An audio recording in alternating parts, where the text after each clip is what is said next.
तस्वीरों में दिखाई दे रहे हैं कई डॉन। दाऊद इब्राहिम का नाम खासतौर पर इस पीढ़ी के लोग जानते हैं, लेकिन दाऊद इब्राहिम को किसने पैदा किया और इसके पीछे की कहानी क्या है। लेकिन सरकार की भी कुछ ऐसे डिपार्टमेंट हैं जो इनके पीछे लगातार लगे रहते हैं। कस्टम डिपार्टमेंट उनमें से एक, और इस पर हिंदी में अब तक कोई किताब नहीं लिखी गई ताकि उसके पीछे की कहानी बयां की जाए। बहुत ही गहराई से उसकी पकड़ रखने वाले, उसे परखने वाले सीनियर जर्नलिस्ट लेखक विवेक अग्रवाल जी इस वक्त हमारे साथ है। बहुत स्वागत है आपका। Thank you so much. लेकिन ये जिस तरह की चर्चा होती है कभी भी अंडरवर्ल्ड की, गैंगस्टर्स की, डॉन की, तो एक डिपार्टमेंट है कस्टम डिपार्टमेंट, और अभी कोई किताब आपकी आ रही है व्हाइट टाइगर नाम से, हमने सुना है, और वो शायद इसी पर आधारित है। उसमें क्या बताने की कोशिश हो रही है आपकी? व्हाइट टाइगर दरअसल एक ऐसे जांबाज पुलिस अधिकारी, कस्टम अधिकारी की कहानी है अच्छा। जो आज तक कभी भी बयान नहीं हुई। व्हाइट टाइगर नाम हमने किताब का इसलिए रखा है क्योंकि ये जो काजी कमर हैं, ये retired assistant commissioner of customs हैं। अच्छा। 61 बैच के ऑफिसर हैं। Senior most officer. अभी तक उस बैच का कोई भी दूसरा जीवित अधिकारी या व्यक्ति नहीं मौजूद है। ये जीवित हैं और बहुत ही शानदार फैंटम एलिफेंट मेमोरी के मालिक हैं। अच्छा।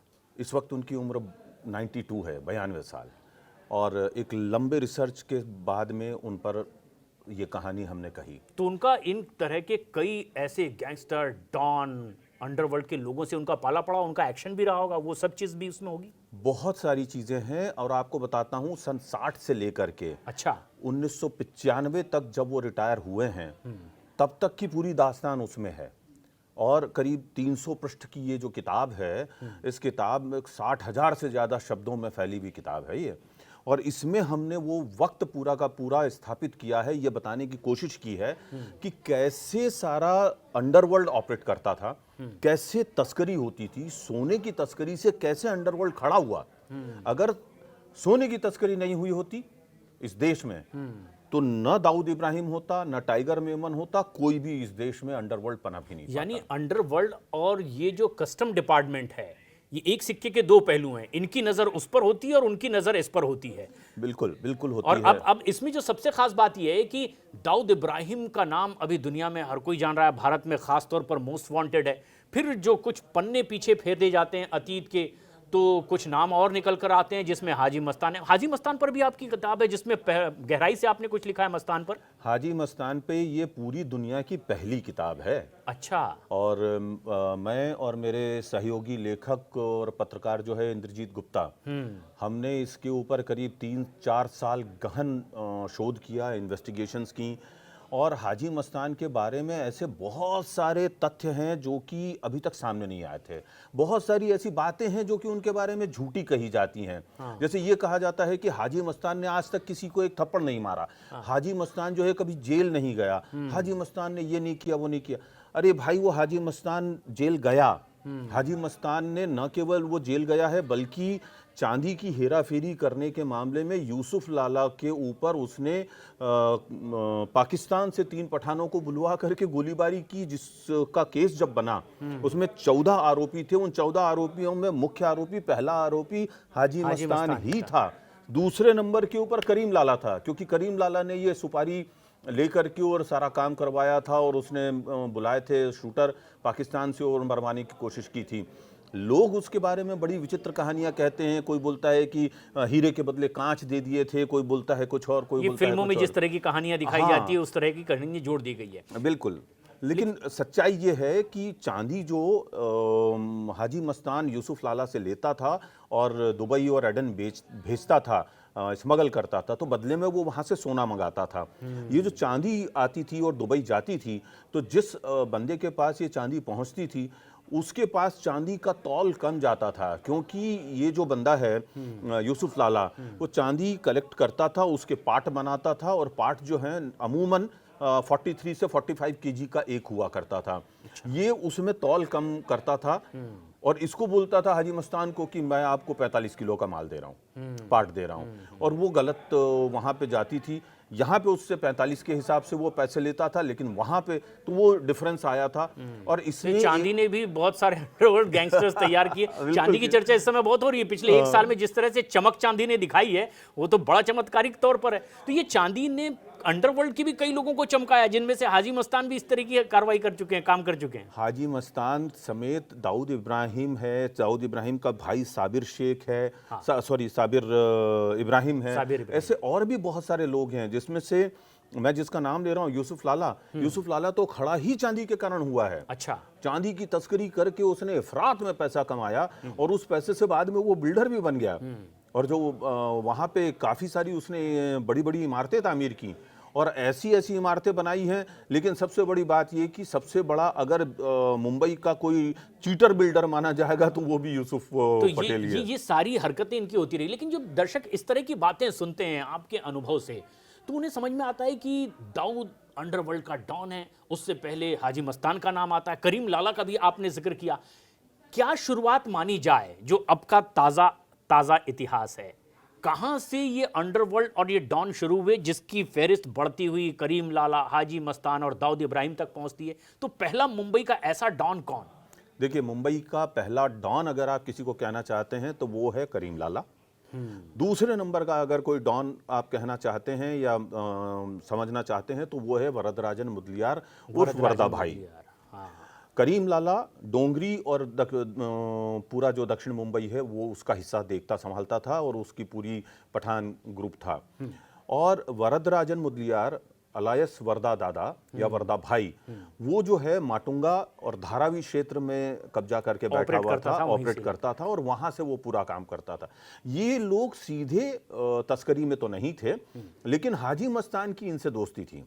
अच्छा, हाजी मस्तान की वर्दा से दोस्ती होने के पीछे भी एक बहुत शानदार किस्सा कहा जाता है। एक बार भारतीय नौसेना का एक राडार का जो एंटीना है वो चोरी हो गया। अच्छा, और वो एंटीना जो है मिल नहीं रहा था। किसी से पता चला कि वर्दा के लोगों ने उसको चुरा लिया है। अच्छा। पुलिस ने उठा करके वर्दा को लॉकअप में बंद कर लिया और उससे बहुत पूछताछ की, लेकिन वो मान नहीं रहा था कि मेरे, क्योंकि डिफेंस की चीज है। बिल्कुल, अगर वो चीज उसके पास से बरामद हो गई तो उसको तो मतलब लटका देंगे, नेशनल एक्टिविटीज थी ये, तो एनएसए में बंद हो जाएगा। और ये चीज वर्दा समझता था। तो वर्दा ने क्या किया, जवान बंद कर ली। अब किसी तरीके से ये बात जो है मस्तान तक पहुंचाई गई।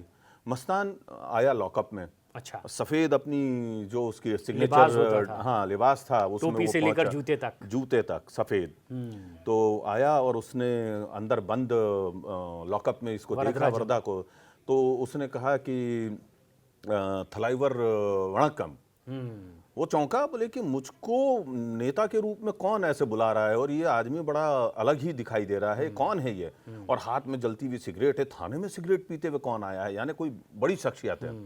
उसने बात करनी शुरू की तो उसने कहा कि देखिए, मैं आपको बाहर निकाल सकता हूँ तुरंत अभी, आप सिर्फ इतना कर दीजिए कि वो जो माल है कहाँ रखा है मुझे बता दीजिए, मैं बरामद करवा दूंगा और आप बाहर हैं। तो बोले मेरे ऊपर कुछ नहीं आएगा? बोले बिल्कुल नहीं आएगा। अच्छा, और हाजी मस्तान को उसने बताया कि वो चोरी का एंटीना कहाँ रखा हुआ है। और वो चोरी का एंटीना जो बरामद हो गया पुलिस के पास, तो पुलिस को कोई मतलब नहीं था कि इस आदमी को प्रोसिक्यूट वो बरामदगी ज्यादा जरूरी थी, क्योंकि भारतीय सेना की चीज़ है, वो नौसेना की चीज़ है, देश की सुरक्षा का मामला है, मुंबई की सुरक्षा का मामला है। वेस्टर्न हमारी जो कमांड है नौसेना की, वो वहां पर स्थापित है मुंबई में। सुरक्षा पर खतरा था ये। बिल्कुल, समुद्री सुरक्षा के साथ साथ में हवाई सुरक्षा भी, क्योंकि वो राडार जो है वो सिस्टम को उस हवाई उसके लिए भी जरूरी था। ठीक। तो इस तरीके से उन दोनों के बीच और फिर दोस्ती हो गई, मस्तान की दोस्ती हो गई। तो ये दो अंडरवर्ल्ड के डॉन, तो फिर क्या इनके बीच कभी क्लैश नहीं आता जब ये दोस्ती बन जाती है एक दूसरे को मदद करके? कभी कोई ऐसी कहानी आगे बढ़ती है कि फिर ये जो दो डॉन हुए ये आपस में भी टकरा गए, रास्ते अलग अलग हुए, इसने कोई और चेला बनाया, उसने कोई और उत्तराधिकारी बनाया? देखिए, यहाँ पर आपको मैं एक बात के लिए टोकना और रोकना चाहूंगा। हाजी मस्तान डॉन नहीं था। अच्छा, हाजी मस्तान बिल्कुल व्यापारिक बुद्धि का एक व्यक्ति था। उसने जीवन में कभी किसी को मारने काटने इसकी उसकी कोई कोशिशें नहीं की।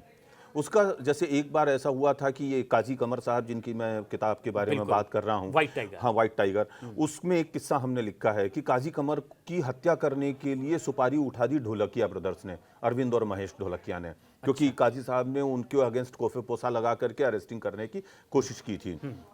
तो इनको अपने सोर्सेस से ये बात पता चली। अब इन्होंने कहा कि क्या किया जाए, ये गए अपने ऑफिसर्स के पास, सीनियर ऑफिसर्स ने कहा हम क्या करें, आप जाइए, जो आपको करते बने कीजिए, जाइए पुलिस में कीजिए। उनको मालूम है पुलिस तो सब मिली हुई है इन लोगों से, वो तो कुछ करने वाले नहीं हैं, उसके पहले वो देख चुके थे ये सब क्या चक्कर हुआ है। तो उन्होंने सोचा कि क्या किया जाए, तो वो चले गए हाजी मस्तान के पास। अच्छा। और हाजी को बताया। हाजी ने कहा कि मुझे 1-2 दिन का समय दीजिए, देखता हूँ क्या कर सकता हूँ। अगले दिन जो है काजी साहब के घर पे हाजी मस्तान का फोन आया, बोले आप आ सकते हैं जी। ये पहुंचे वहाँ। अच्छा। तो उसके ड्राइंग रूम में हाजी मस्तान का जो बैतुल सुरूर नाम का बंगला है, मुंबई में पैडर रोड पे, उसके ड्राइंग रूम में करीम लाला जो है वो सोफा पे बैठे हैं, 5-7 लोग और उसके बैठे हैं, और नीचे जमीन पे अरविंद ढोलकिया बैठा है, जमीन पे, उस वक्त का नामी स्मगलर। और कपड़ों और इलेक्ट्रॉनिक्स की तस्करी में अरविंद और महेश ढोलकिया का स्थान ही नहीं था। और वो उकड़ू करके ऐसे बैठे हुए हैं।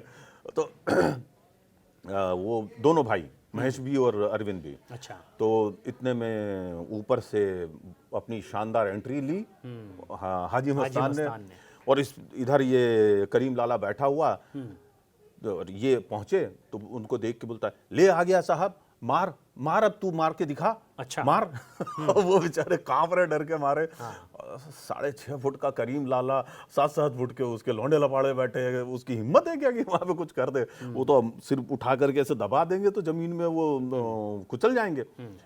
इतने में ये आया तो फिर करीम लाला जो है गुस्से में भड़क गया, मार मार के दिखा। अच्छा। ले आ गया, हाजी भाई भी आ गया। हाजी मस्तान आए, बैठे, हाँ अब क्या कर रहे हैं, तो बोले कि नहीं हाजी भाई गलती हो गई, बाबा बाबा बोलते थे सब, बाबा बाबा गलती हो गई, बाबा गलती हो गई। एक बात ध्यान रखो, ये सरकारी अफसर हैं, इनका काम तुमको पकड़ना है, तुम्हारा माल पकड़ना है, तुम्हारा काम इनसे बचना है और तुम्हारा माल बचाना है। तुम इनके काम में दखल नहीं डालेगा, ये तुम्हारा काम जो है उसके पीछे पड़ेगा, तो ये उसका काम है। आज के बाद में सुनने को नहीं, नहीं हाँ बाबा, हाँ बाबा, हाँ नहीं नहीं हाँ बाबा, वो सब चलता रहा। करेक्ट। फिर इतने में चाय आई, तो सबको चाय सर्व हुई, इन दोनों को नहीं दी नौकर ने। बैठे हुए थे। हाँ। तो हाजी ने कहा, अरे इसको भी चाय पिलाओ, और फिर उनको चाय। दोनों के कांप रहे थे ऐसे हाथ, मतलब चाय छलक रही थी, इतना हाथ कांप रहे थे दोनों के। किसी तरीके से खुदा खुदा करके जान की अमानत मांग से वो वहां से भागे, बाहर निकल हाँ गए, और इस तरीके से ये सिलसिला हुआ। तो हाजी मस्तान डॉन नहीं था। हाँ। वो हमेशा से बाहुबल के लिए स्मगलिंग और पैसा कमाना, वो उसका मुख्य वो था। हाँ। लेकिन वो अपना जो भी कुछ डॉन के रूप में न होकर के वो बाहुबल का जब सहारा लेना होता तो दाहिनी बाएं करीम लाला, बाईं बाह जो है वो तो वर्दा। बिल्कुल। तो ये भी पता चलता है कि ऐसे लोग जो है फिर ये भी चाहते हैं कि सियासत में भी कदम रखा जाए, ताकि पिछले कारनामों पर कुछ पुताई हो जाए और कदम आगे बढ़ जाए, सेफ भी हो जाए। तो करीम लाला भी कुछ, शायद ये चर्चा भी होती है कि इंदिरा गांधी से मुलाकात करना चाहते थे राजनीति में आने के बाद, और हाजी मस्तान का भी कुछ ऐसा ही कुछ इरादा था। करीम लाला की तो मुलाकात हो चुकी है, इंदिरा जी से भी हुई है, उनके साथ तस्वीरें भी हैं, और राजीव गांधी के साथ भी वो मिले हैं, उनसे भी के साथ तस्वीरें हैं। तो किस मकसद से ये मुलाकात करना चाहते थे देश के प्रधानमंत्रियों से, बड़े नामी लोगों से? ये मुलाकात नहीं करना चाहते थे, वो लोग मुलाकात करना चाहते थे। उसका बहुत बड़ा कारण ये है कि सीमांत गांधी जो हुआ करते थे, पाकिस्तान में रहा करते थे, खान अब्दुल गफ्फार खान साहब, तो उनके साथ में मिल करके इन्होंने एक जरगाए हिंद नाम का सोशल ऑर्गेनाइजेशन बनाया था, करीम लाला ने बनाया जी, मुंबई में। अच्छा। और वो जो है वो अफगानियों की पैरोकारी करते थे और पाकिस्तान की मुखालफत करते थे। अंतर्राष्ट्रीय स्तर पे पाकिस्तान को घेरने के लिए ये सब किया जाता था। तो इसलिए इंदिरा गांधी भी मिलना चाहती थी और उन्होंने मुलाकात की। भाई क्योंकि उनकी दुश्मन का दुश्मन मेरा दोस्त। करेक्ट। ये तो सारी दुनिया जानती है। तो अगर हिंदुस्तान ये करता था तो क्या गलत था? जब पाकिस्तान वो काम करता है तो हम भी ये काम करते हैं। तो ये इस तरीके से था। वरदराजन मुदलियार के साथ में भी मुलाकातें हुई हैं। अच्छा। उनके साथ में मंच उन लोगों ने साझा किए हैं, और वो जो सारी चीज़ें हुई है वो सारी दुनिया को पता तो है। अब ये दाऊद इब्राहिम की जो बात आती है, इनमें से किसको वो गुरु मान के आगे बढ़ते रहे और किसका आशीर्वाद रहा जिससे कि दाऊद इब्राहिम को रास्ता मिल गया इसी रास्ते पर बढ़ने के लिए? देखिए, दाऊद इब्राहिम की जो शुरुआत हुई है वो बहुत छुटपन से हो गई थी अंडरवर्ल्ड में आने की, क्योंकि वो रहता डोंगरी में ही था। वहाँ सारी दुनिया जिंदगी वो वही सब देख रहा था, मार काट लूट पाट पिता मुंबई पुलिस। पिता तो थे मुंबई पुलिस में, लेकिन उनकी इच्छा थी कि बेटा मेरा जो है वो सब इंस्पेक्टर बने और काबिल एक बड़ा अफसर बने। लेकिन दाऊद और साबिर जो है वो बहुत छोटी उम्र में ही अल्टी पल्टी के धंधे में लग गए थे। अल्टी पल्टी का काम ये होता है कि जो क्रॉफर मार्केट और उसके आसपास का इलाका है, वहाँ पे लड़के बच्चे या यूथ जो है, उस वक्त में राडो की, सिटीजन की घड़ियाँ जो हैं तस्करी से आती थी। अच्छा, तो स्मगल की गई घड़ियां। हाँ, तो उसको बेचते थे वो। अच्छा। तो कोई ग्राहक आया, हाँ भाई घड़ी चाहिए, हाँ कितने की है, 800 रुपए की है। अच्छा ठीक है, कितने में दोगे? सौदा मोल भाव हो गया, चलो भाई 700 रुपए में दे दूंगा, या 2000 की घड़ी है तो मैं 1500 में दे दूंगा। और जब वो तो अरे इधर नहीं, मैं आगे चल करके देता हूँ, थोड़ा साइड में लेके जाते वहाँ पे एस ब्रिज और उसके आसपास के एरिया में। और जब वो उनको घड़ी हैंडओवर करने की बस उसमें होता ही कि उतनी देर में पुलिस की सीटियों की आवाजें ये वो सब आने लगती। असल में ये सीटियां कोई और बजा रहा होता है जो उसका साथी है। ये प्लान्ड था? ये प्लान्ड होता था। अच्छा। तो उतनी देर में इसका ध्यान भटकता है खरीदने वाले का, अरे पुलिस आई पुलिस आई पुलिस आई, तो वो इधर उधर देखने लगता है। उतनी देर में दाऊद इब्राहिम अपनी दाहिनी जेब में उसको सरकाता है, घड़ी जो है वो एक कागज में पैक्ड है, और दूसरी जेब से सेम वैसे ही कागज में पैक्ड साबुन की बट्टी या पत्थर निकालता है, उसके हाथ में देता है, लो लो लो लो लो निकलो निकलो निकलो, पैसे लिए और उसको भगा देता है, खुद निकल जाता है। यहाँ से दाऊद इब्राहिम ने दाऊद की शुरुआत यहाँ से घड़ी हुई के बदले साबुन या पत्थर बेच करके 420 करते हुए ये। दूसरी एक और चीज जो लोगों को नहीं पता है दाऊद इब्राहिम की, दाऊद इब्राहिम के पहला जो क्राइम है या लूटपाट का जो हरकत है, वो हनीफ टेढ़ी मुच्छी नाम का एक उस वक्त का क्रिमिनल हुआ करता था। उम्र में काफी बड़ा था, करीब 45-40 साल की उम्र का। और ये सब जो है ये 12, 14, 15, 16 साल के लड़के हुआ करते थे। इनसे लोगों को लुटवाया करता था वो उस इलाके में, और इन लोगों को पैसे बहुत कम देता था। तो दाऊद को बड़ा गुस्सा आता था कि ये साला जो है अपन लाख रुपए लूट के लाते हैं, अपने को 2000 5000 देता है, बाकी पैसा खुद रख लेता है। तो टेढ़ी मुच्छी किसी दिन मूंछ नोच लेनी चाहिए, क्या करें? तो उसने तय किया कि साला अब इसके लिए काम नहीं करेंगे, अपन खुद रॉबरी करेंगे, लूट करेंगे। तो उसने जो है पहली लूट तय की। एक बैंक, एक ये था क्या बोलते हैं, मारवाड़ी है, वो पैसे लेके जा रहा है, उसको हम लूटते हैं। उनको नहीं पता था कि ये जो पैसा लूटा जा रहा है ये पैसा असल में एक बैंक का है।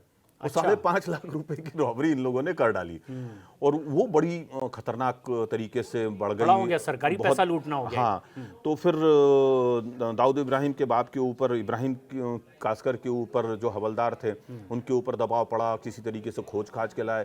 पहले तो दाऊद को उन्होंने बेल्ट से घर में ही खूब पीटा, खुद पिता ने दाऊद हाँ, और फिर ले जा करके उन्होंने क्राइम ब्रांच में अपने अफसरान को सौंप दिया, और साथ में हाथ जोड़ करके उनसे विनती की कि बच्चा है, इसने गलती कर ली है, यदि हो सके तो इस पे कुछ आप रहम कीजिएगा, नहीं तो इसकी जिंदगी बर्बाद हो जाएगी। तो बाप ने ही दाऊद को पहली बार बचा भी लिया एक तरीके से, और यही चीज गलत हो गई। यही कहानियों में जो बताया भी जाता है वो दाऊद के साथ हो चुका है। ये हो चुका है। हाँ। और यहाँ से दाऊद इब्राहिम का दाऊद इब्राहिम द डॉन बनने की शुरुआत हुई। बाप की एक गलती ने दाऊद को बना दिया इतना बड़ा डॉन, बिल्कुल, और दुनिया का इतना मोस्ट वांटेड क्रिमिनल। लेकिन अब जो सबसे खास बात यह है कि कुछ लोग कहते हैं कि कई ऐसी हालत भी थी, कुछ ऐसे नाम भी लोग रहे हैं कि जिन्होंने, उनके और जो साथी हैं वो भी साथ में मुंबई में बहुत छोटा छोटा काम करते रहे। शकील का नाम साथ में आता है, छोटा राजन का भी नाम आता है कि वो भी वो किस्सा कैसे जुड़ता है कि वो कभी साथ रहता है फिर दुश्मन हो जाता है, और जो बहुत छोटा छोटा काम कर रहे होते हैं वो इतना बड़ा नाम हो जाते हैं अपराध की दुनिया में। देखिए, कोई भी व्यक्ति जो है वो छोटा छोटा काम करने वाला ही बड़ा बनता है, क्योंकि उसके अंदर एक विजन होता है, चाहे वो क्रिमिनल हो, चाहे इंडस्ट्रियलिस्ट हो, चाहे मैं और आप हों, ठीक है ना। हमने भी कभी एक ख्वाब देखा था कि हम एक आर्टिकल लिखेंगे या एक हम खबर लिख देंगे अखबार में, और आज हम चैनल में बैठे हुए हैं, बात कर रहे हैं आपस में। तो इसी तरीके से होता है, अंडरवर्ल्ड के लोग जो हैं वो छोटे मोटे पेटी क्राइम करते हैं, किसी दिन उठ करके एक कोई बड़ी हत्या कर देते हैं या कोई बड़ा काम कर देते हैं, और उनका नाम जो है धमक पैदा हो जाती है समाज में, और फिर वो जिसको फ़ोन कर दें वो आदमी पैसा देने लगता है उन्हें। अब दाऊद के साथ में जुड़े हुए, जैसे आप वो छोटा शकील की बात कर रहे हैं या अबू सालेम की बात कर रहे हैं। अबू सालेम को एक वक्त में लोग चिरी मिरी बोलते थे, यानी मुंबई में ऐसा, हाँ, चिरी बहुत मिरी ही का चिल्लर टाइप का था। लेकिन एक वक्त हुआ कि सालेम भाई हो गया वो, है ना। तो कभी पर्स और वॉलेट और रुमालें बेचने वाला लड़का बाद में जो है वो खून के सौदे करने लगा, हत्याओं की सुपारी लेने लगा। गुलशन कुमार जैसे बड़े मतलब म्यूजिक टाइकून को उसने मार और गिराया। ऐसी तस्वीरें देख भी रहे हैं हमारे दर्शक की, ये कैसे मोस्ट वांटेड बन गए। हाँ, तो उसके पीछे के कारण यही है कि इन लोगों के नाम इस तरह की क्रिमिनल एक्टिविटीज के कारण बड़े हो जाते हैं। तो अबू सलीम का क्या धंधा रहा शुरू में, वो कैसे इस लाइन में आ गया, करता क्या था ये कि इसको ये ट्रैक मिला? देखिए क्या है कि शुरू से ही वो था क्रिमिनल बुद्धि, लेकिन बहुत समझदार और बहुत तेज दिमाग का था। और जोगेश्वरी के जिस इलाके में वो रहता था, उसी इलाके में शरद शेट्टी जो है वो काम किया करता था। अच्छा। और वो दाऊद इब्राहिम का खास आदमी था। धीरे धीरे वहाँ के लड़के बच्चों के साथ मिलते और छोटी छोटी हरकतें करते हुए एक दिन जो है वो शरद शेट्टी से मुलाकात हो गई। एक दिन जो है वो दूसरे लोगों से और मुलाकात हो गई, और उनके साथ में वो डी गैंग के साथ में, डी कंपनी के साथ में जुड़ गया। और होते होते वो एक वक्त ऐसा आया कि उसने बड़े बड़े कारनामे अंजाम दिए। सबके साथ यही कहानी है, चाहे वो मैं लंबू शकील की बात करूं या किसी और दूसरे की बात करूं। तो सब लोगों ने कोई ना कोई एक जरिया ढूंढा छोटे काम से। फिर बिल्कुल अब छोटा राजन की भी बात आ रही थी कि छोटा राजन कैसे साथ में था, बड़ा विश्वास पात्र। छोटा राजन की दाऊद से जुड़ने की कहानी बताता हूँ। अच्छा। दाऊद इब्राहिम जो है वो पठान गिरोह को निपटाना चाहता था। और ये पठान गिरोह कौन सा था? पठान गिरोह में आलमजेब और अमीरजादा थे। अच्छा, ये पहले से एक्टिव थे? ये दोनों पहले से एक्टिव नहीं थे, ये राज कर रहे थे, इनकी सल्तनत थी इलाके पर, मुंबई में। अच्छा। लेकिन ये दोनों किसी भी तरीके से इनके साथ कनेक्टेड नहीं थे। आपके करीम लाला के साथ। ये सिर्फ पठान थे, इसके लिए उनका नाम जो है उनके साथ करीम लाला के साथ जोड़ दिया जाता है। अच्छा। उनका कोई रिश्ता नहीं है। करीम लाला का जो भांजा है समद, वो इनका दोनों का दोस्त था, इसलिए ये एक मतलब जोड़ बन जाता है, ये सिलसिला बन जाता है कि ये लोग दोनों तीनों जो है वो करीम लाला के आदमी थे। ऐसा नहीं था, ये अपना गैंग चलाते थे, करीम लाला अपना काम करते थे। तो क्या हुआ है कि आलमजेब अमीरजादा में से एक को मारने के लिए दाऊद इब्राहिम ने बड़ा राजन का इस्तेमाल किया, जो कि घाटकोपर का डॉन था। सहकार सिनेमा और उसके आसपास के जितने थिएटर थे वहाँ की सारी टिकट की ब्लैकमेलिंग का काम उसके अंडर था। अच्छा। राजेंद्र निखालजे उर्फ राजन, छोटा राजन, वो छोटा सा 18 साल का लड़का था, 19 साल का। एक बार जो है वो एक थिएटर के बाहर पुलिस ने छापा मारा, टिकट ब्लैक कर छोटा राजन। अच्छा। तो उस समय में छोटा राजन ने एक पुलिस कांस्टेबल की लाठी छीनी और उन सब के ऊपर वो चार्ज कर दिया। उसने उनको पीटना शुरू कर दिया। पुलिस वाले बेचारे घबरा के भाग गए। उस दिन बड़ा राजन के पास में इसकी बहादुरी की दास्तान पहुंची। बड़ा राजन ने कहा, यार ये तो बड़ा कमाल का लौंडा है, इसको अपने साथ देना चाहिए। हाँ, अरे पुलिस वालों को मार के भगा देना उस जमाने में बड़ी बात होती थी। उसको बुलाया, तो मेरे साथ काम कर। बोले हाँ भाई करूंगा। और ये लड़का उसके साथ जुड़ गया। बड़ा शार्प माइंड, बहुत ही स्पॉन्टेनियस थिंकर और योजना बनाने में उस्ताद छोटा राजन। धीरे धीरे बड़ा राजन के साथ के जितने भी लोग थे वो साइडलाइन हो गए, ये उसका राइट हैंड मैन बन गया। और जब बड़ा राजन को इसकी हत्या, पठान की हत्या के बाद में उनके लोगों ने मार गिराया, तो बड़ा राजन की कुर्सी पर छोटा राजन बैठा। और उसने फिर राजेंद्र निखालजे, हाँ, और छोटा राजन ने फिर बड़ा राजन की हत्या जो हुई थी उसका बदला लिया। और उस बदले के बाद में दाऊद को लगा कि ये मेरे काम का आदमी है, तो दाऊद ने उसको अपने साथ जोड़ लिया। इस तरह उसका डी कंपनी में जुड़ना हुआ। अब ये तो मुलाकात की बात हो गई कि कैसे ये दो बड़े बड़े नामी अपराधी एक साथ आ गए, लेकिन इतना साथी, विश्वास पात्र, जानी दुश्मन भी बन गया एक समय में। दाऊद इब्राहिम की एक बहुत बड़ी खासियत है, वो अपने कद से बड़ा कद किसी भी व्यक्ति का नहीं होने देता।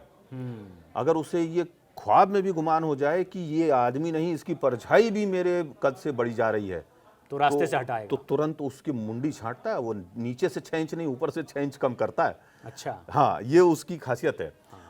उसने अब तक अपने जीवन में आए हुए हर उस व्यक्ति को खत्म करवाया है, जिसमें अशोक जोशी का नाम भी है। जितने भी लोगों से उसने काम कराया, लेकिन उसको मालूम है कि ये कभी फ्यूचर में मेरे लिए नुकसान कर सकते हैं, उन सबको उसने या तो पुलिस एनकाउंटर में मरवाया या सुपारी दे के मरवाया। अच्छा। हाँ, चाहे कोई भी हो। और इस कड़ी में जो है वो दर्जनों नाम हैं ऐसे जिनको कि दाऊद इब्राहिम से कभी भी जीवन में आगे खतरा हो सकता था, उसको उसने मरवा दिया। इसीलिए वो हिंदुस्तान का सबसे बड़ा डॉन बन पाया। अगर वो इतना रूथलेस नहीं होता, अगर उसके मन में वो करुणा भाव रखता कि मैं इस आदमी को छोड़ दूं क्योंकि इसने मुझे 4 चीज़ सिखाई है, मैं इसको छोड़ दूं क्योंकि मैं इसके जरिए बड़ा हुआ हूं, मैं इसको छोड़ दूं क्योंकि मैंने इससे करोड़ों कमाए हैं, तो वो तरीका वैसा नहीं था उसका। नहीं। बहुत ही निर्दयी किस्म की अपराध बिल्कुल में वो। बिल्कुल, ये अगर ऐसा नहीं करेगा तो आदमी अंडरवर्ल्ड की दुनिया में नहीं, क्योंकि ये जंगल राज है और जंगल में जीतता वही है जो मारना जानता है। तो ये इसने वही काम किया जो भी बड़ा बना। और छोटा राजन के साथ भी फिर यही हो गया कि अगर उसका ज़्यादा तेज तर्रारपन उसके सामने आया तो उसने रास्ते से हटाया। कोई और ऐसी खास घटना थी जिसकी वजह से ही ये चिंगारी भड़की और फिर ये दुश्मन बने? हाँ, लोग कहते हैं कि हिंदू वर्सेस मुसलमान था। लोग कहते हैं कि 93 ब्लास्ट में छोटा राजन को नहीं बताया गया था, इसके कारण वो नाराज होकर के चला गया। अच्छा। बहुत सारी कहानियां हैं, असली कहानी ये नहीं है। अच्छा। असली कहानी जो है मेरी किताब मुंबई में है। हाँ, मुंबई 1 और मुंबई रिटर्न भी आपने जो हाँ, लिखी है। मुंबई रिटर्न्स। ये दाऊद के इर्द गिर्द ही घूमती है नहीं, और ये पूरे मुंबई में अंडरवर्ल्ड पे है। ब्लास्ट अंडरवर्ल्ड से जुड़ी। पूरे अंडरवर्ल्ड की दास्तानें हैं उसमें और अलग अलग चैप्टर्स हैं, अध्याय मुंबई हैं। और मुंबई रिटर्न्स। तो उसमें मैंने ये चीज़ बताई है कि असल कहानी क्या थी, और उसमें एक तस्वीर भी मैंने छापी है जिसमें छोटा राजन और उसके साथ में अनीस और ये वो सब लोग खाना खा रहे हैं दोपहर के करीब 1-2 बजे के आसपास। वहाँ पे ऐसा ही उन लोगों के बीच में था कि खाना सब लोग साथ खाया करते थे दाऊद इब्राहिम के ऑफिस में या घर में। तो खाना चल रहा था और छोटा शकील और अनीस जो है वो राजन को बहुत, अनीस नहीं सॉरी नूरा, ये लोग बड़ा मतलब उसको टीज कर रहे थे। तो बहुत पहले से ही ये लोग उसको तंग किया करते थे और छोटा शकील में हमेशा एक खलिश थी कि मेरे बदले में दाऊद भाई जो है वो इसको राजन को बड़ा बना रहे हैं, अपने ज़्यादा करीब कर लिया है, इसको गैंग का नंबर 2 कर लिया है। साथियों में भी राइट हैंड होने वाली जो एक दौड़ होती है वो दिखाई दे रही थी जलस हमेशा जो से। उन्हें जलन जो ईर्ष्या है, तो उसके कारण वो हमेशा इसको कुछ ना कुछ उल्टा सीधा बोलता रहता था। उस दिन क्या हुआ, जब उसने कुछ उल्टी सीधी बात की तो गुस्से में उठ करके और इसने झूठे हाथों से ही एक तमाचा रसीद कर दिया नूरा को। अच्छा। अब वो जो तमाचा था उसको मालूम था कि ये बात दाऊद तक पहुंचेगी और दाऊद अगले दिन मेरा मर्डर करा देगा। अच्छा। छोटा राजन नीचे उतरा तुरंत बिना हाथ धोए। उसने अपने आदमी को फोन किया कि तुम मेरे 2 कपड़े, मेरा पासपोर्ट और घर में जितना कैश है वो सारा ले करके एयरपोर्ट पहुंच। उसने पहली फ्लाइट पकड़ी और वहां से वो भाग करके मलेशिया निकल गया। उसके बाद इन दोनों के बीच की दुश्मनी जो है उसके अंजाम में करीब करीब 300-350 लोगों की हत्याएं इन दोनों ने आपस में गैंग वॉर में की। ये जो गैंग वॉर है ये बहुत बड़ा गैंग वॉर बना और हिंदुस्तान का मेरा ख्याल है कि आज तक का इतिहास का सबसे खतरनाक, खूनी और दरिंदगी भरा जो है गैंग वॉर रहा है। दाऊद और छोटा राजन के बीच जब ये दुश्मनी आई तो ये कई लोगों की जान ले गई, सैकड़ों लोगों की। लेकिन अब इस पूरी किस्से में, कहानी में जो ताज़ा अपडेट आता है वो ये भी कि कई दफ़ा ये भी सुनने मिलता है कि मुंबई में भी जो कौम के, जमात के लोग हैं साथ में, जब कोई कहासुनी होती है तो चाहे हसीना पारकर की भी बात आती है, बहन जो दाऊद की, कि अगर कोई होता है समाज में तो शायद दाऊद के फरमान का भी समाज इंतज़ार करता है और उस पर फिर अमल किया जाता है, डायरेक्ट इनडायरेक्ट। क्या ऐसे संदेश अब भी पहुँचते हैं? ये गतिविधियाँ अभी भी चलती है? देखिए, बिल्कुल चलती हैं। उसका कारण ये है कि लोग जो है दाऊद इब्राहिम को कौम का मुहाफिज मानते हैं या फरिश्ता मानते हैं। अच्छा। उसका कारण ये है कि उसने बदला लेने के लिए मुंबई में बम कांड कराया, उसने बदला लेने के लिए बहुत सारे हिंदू नेताओं की हत्याएं करवाई, जिसमें रामदास नायक की हत्या भी शामिल है और भी कई लोग हैं भाजपा के। तो ऐसी एक बड़ी जमात है जो अभी भी उसे हीरो के तौर पर देखती है। भले ही बात ये जुबान पर नहीं आती है अब, लेकिन आप ये कह रहे हैं। भले ही आएगी नहीं, लेकिन हम लोग तो जानते हैं क्योंकि हम उन लोगों के बीच से खबरें निकालते हैं। बिल्कुल। और हम उन लोगों की पल्स समझते हैं, उनके दिल की बात जानते समझते हैं। हम उन लोगों से मिलते रहते हैं लगातार, उस दुनिया में, समाज में जा करके उठना बैठना करते हैं, तो हमें पता होता है। ये कुछ ऐसे लोग हैं जो विकृत मानसिकता के हैं, तो सिर्फ उसी तरफ नहीं है, वो इस तरफ भी हैं। हाँ, तो वो दो द्वंद होता ही है। हाँ, वो तो द्वंद जो मुस्लिम कम्युनिटी में है तो वो हिंदू समाज में भी है। तो कट्टर तो हमेशा से नुकसानदायक। हाँ, तो वो लोग छोटा राजन को अपना मुहाफिज मानते हैं। वो उसको हिंदू शेयर करके और सोशल मीडिया पे उसको सलाम भेजते हैं। लेकिन वो जो इतना बड़ी वारदात मुंबई में हो गई दाऊद के जरिए और बताया गया कि ये किसी से बदला लेने की कोशिश, अगर इस तरह की उनकी मानसिक सपोर्ट वाले लोग हैं, क्या फिर कोई ऐसी गुंजाइश है कि इस तरह की हरकत वो कर बैठे, चाहे कारण बहाना किसी और चीज को ढूंढ ले? क्या ऐसी आशंका अब हो सकती है इस दौर में? अब नहीं हो सकती। उसका बहुत बड़ा कारण ये है कि पूरा अंडरवर्ल्ड जो है वो ऑलमोस्ट मुंबई में खत्म हो चुका है। अच्छा। और मुंबई अंडरवर्ल्ड जो है उसका अब इंटरेस्ट मुंबई या हिंदुस्तान में नहीं रह गया है। छोटी मोटी सुपारियों में, छोटे मोटे हफ्ते में 1-2 करोड़ में उन लोगों का अब बिल्कुल भी रुचि खत्म हो चुकी है। अब वो लोग जो है बड़ा काम कर रहे हैं। अब दाऊद इब्राहिम गिरोह जो है वो एक बार में 1000, 1200, 1500 करोड़ का एक कंसाइनमेंट जो है ड्रग्स का भेज देता है। उसमें जो है वो करीब करीब 70 से 80% का प्रॉफिट निकल के आता है। यानी अगर 1000 करोड़ का माल भेजा तो उस पर आप 700, 750, 800 करोड़ कमाते हैं। क्यों वो मतलब अपने लोगों की जान खतरे में डाले और क्यों ये सब हरकत करे? एक 100, 200, 500 करोड़ का अगर स्मॉल आर्म्स का कैश जो है वो कहीं विदेशों में सप्लाई कर दिया जाता है, टेररिस्ट ग्रुप को सप्लाई कर दिया जाता है, तो ऑलमोस्ट 50 to 60% का प्रॉफिट मार्जिन आता है। 100 करोड़ के ऊपर 50 से 60-70 करोड़ का अगर प्रॉफिट आ रहा है तो मैं क्यों पछड़े में पड़ूं? और फिर वो पाकिस्तान में आईएसआई का पूरा आशीर्वाद है, छत्र छाया है, सिक्योरिटी मिल रही है। लेकिन जो ऐसा ही डॉन बनना चाहते हैं, कई लोग ऐसे अपराधी पकड़ में भी आते हैं जो ऐसी मंशा पाले होते हैं, ऐसे बीज उग रहे होते हैं उनके अंदर। कुछ तस्वीरें देख भी रहे हैं। छोटा राजन की बाली में, इंडोनेशिया में जो गिरफ्तारी हुई है वो गिरफ्तारी नहीं थी। उसके ऑस्ट्रेलिया में छोटा शकील के लोग दोबारा पहुंच गए थे उसको मारने के लिए। मतलब ये 10वां 15वां कोई अटैक की कोशिश थी। तो वो वहां से जब उसको पता चल गया तो उसने हिंदुस्तान के एक रॉ के ऑफिसर को बात की और उनके जरिए उसको ये चीज, ये खुद छोटा राजन की इच्छा थी कि वो सेफली इंडिया आ जाए ताकि क्योंकि कम वो से कम जेल में रहे तो जान तो बची रहे। हाँ, और यह पूरी की पूरी मैंने जब ये अरेस्ट हुआ था 2015 में तो उस वक्त मेरी किताब छपने के लिए जा चुकी थी। अच्छा। प्रिंट में जा चुकी थी बिल्कुल। और तब ये घटनाक्रम तुरंत आया। और ये घटनाक्रम हुआ और उतने ही समय में मैंने उसके बारे में पूरी बैकड्रॉप स्टोरी निकाली कि कैसे छोटा राजन के साथ क्या हुआ, कैसे उसकी खबर पहुंची, कैसे जो 2 सिंधी भाई हैं जो कि उसका पूरा बिजनेस और फाइनेंस संभालते थे, उन्होंने दाऊद को 8 करोड़ रुपए में उसकी इंफॉर्मेशन पास की। वो सारी चीजें मैंने स्टॉप प्रेस करवाया। अब वो उसके बाद उसमें ऐड हो गई। मैंने मुंबई की प्रतियां छपने से रोकी और हमारे प्रकाशक जो हैं उन्होंने मेरी इस रिक्वेस्ट को माना। मैंने कहा कि ये एक नई चीज है और ये चीज जो है बहुत फायदेमंद बड़ा होगी अपडेट है उस हाँ। पूरी दास्तान में बहुत बड़ा अपडेट था। तो फिर वो अपडेट हमने की, उसके बाद में ये किताब छप करके आई और दूसरी किताब 2016 में आई, मुंबई रिटर्न, जिसमें कि उसका एक्सटेंशन है अब। हाँ, और बहुत सारी और चीजें उसके अंदर हैं, अलग अलग चीजें हमने उसमें बताई हैं अंडरवर्ल्ड की डॉन और गैंगस्टर कैसे हैं। लेकिन ये बहुत सी तस्वीरें देख रहे हैं। एक फिल्म के जरिए तो एक छोटा हिस्सा सामने आया, लेकिन इस फिल्म में जो कहानी नहीं बताई गई थी वो भी आपने बताई कि कैसे डॉन का कैरेक्टर उस धुरंधर के कैरेक्टर से भी मैच करता है और कैसे उसकी वजह से वहाँ रहीम डकैत को भी सामने आना पड़ा था। रहमान डकैत को, माफ कीजिए, रहमान डकैत को।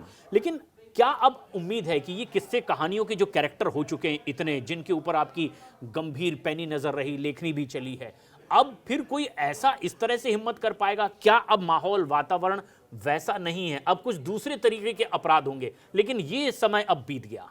ये तो समय बीत गया, नो डाउट ये बीत गया। अभी इस तरफ दिल्ली, पंजाब और इस तरफ ये सब खून खराबा और ये वो सब ये अपराध की लड़ाई वाला ये सब चल रहा है।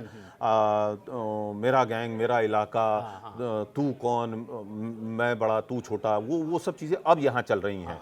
लेकिन मुंबई के लिए वो बीत गई बात है।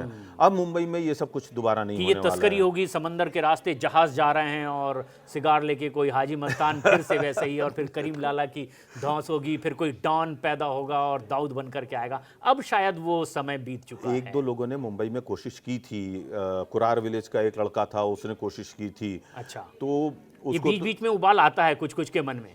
तो उसको पुलिस वाले ले करके आए और थाने में उसकी जो कुटाई हुई, 3 दिन में उसके सारे नट बोल्ट कसबल ढीले हो गए। तो दाऊद बनने वाली तुरपाई उधड़ गई, पूरी उधड़ गई और उसकी जितनी सीवन थी पूरे शरीर में जहाँ जहाँ वो सब भी खुल गई और वो तौबा कर ली उसने। तो अब जो है, देखिए, मुंबई पुलिस को कम आंकना मूर्खता होगी, वो वक्त बीत गया। अब मुंबई पुलिस, तो ये जो मुंबई पुलिस की बात की जाती है देश के दूसरे शहरों में भी, दिल्ली भी, राजधानी में है पुलिस, लेकिन अक्सर जब उदाहरण करना होता है, कंपेयर करना होता है, तो तुलनात्मक रूप से मुंबई पुलिस का जिक्र, ऐसी क्या खासियत है मुंबई पुलिस की जो देश भर की और दुनिया की पुलिस के साथ कॉम्पीट करती है, अनूठा बनाती है? मुंबई पुलिस एक तो बहुत ज़्यादा प्रोफेशनल है। नंबर 2, ऑफिसर्स वहाँ पे बड़े कमाल के हैं। जो आईएएस आईपीएस ऑफिसर्स खास तौर से आए हैं हमारे यहाँ, बड़े एक से एक कमाल के हैं। एक न्यूक्लियर साइंटिस्ट थे जो एडमिन ये रहे, जॉइंट सीपी रहे।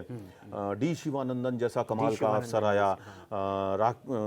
आपके रणजीत सिंह शर्मा जैसे तो कमिश्नर पूरा आए। सिस्टम बड़ा कसा हुआ है कि वहां चुनिंदा हुए लोगों को ही जड़ा जाता है उसका। एमएन सिंह आए। और मुंबई अंडरवर्ल्ड पे लगाम लगाने की जो पहली कोशिश, पहली शुरुआत और पहली जोरदार धमक के साथ काम करने वाला व्यक्ति तो जूलियस एफ रिबेरो था। कमिश्नर बन करके आए, उन्होंने चैलेंज जो दिया कि मैं तुम लोगों की सल्तनत मिटा दूंगा। उन्होंने वर्दा भाई को खत्म कर दिया।